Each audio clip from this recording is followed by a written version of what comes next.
The West Indies will require 139 runs to level their three-match T20 series at 1-1 in St. Kitts.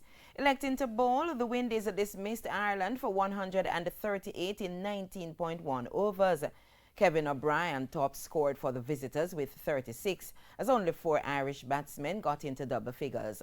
Captain Kieran Pollard led the way with 3 for 17, with support from countryman Dwayne Bravo 3 for 19. Sherfrin Rutherford and Romario Shepherd took a wicket each. Meanwhile, on Saturday night, rain ensured the visiting Ireland team will end their T20 series with at least a draw, as the second match ended in a no result. It was Ireland who batted first and posted 147 for 9.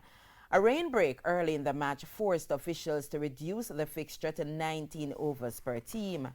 Gareth Delaney led the way for the visitors with 44 and was severely brutal on leg spinner Hayden Walsh Jr., taking 28 runs off his second over.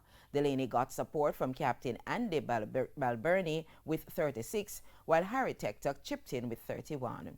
Windies captain Kieran Pollard ended pick of the Caribbean bowlers with 4 for 25, while Jamaican Sheldon Cottrell picked up 2 for 10, both with 4 overs.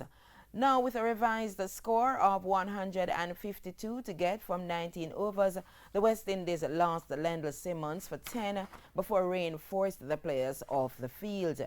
Evan Lewis was left on 2 and Shimron Hetmar on 4, with the score 16 for 1 after 2.1 overs.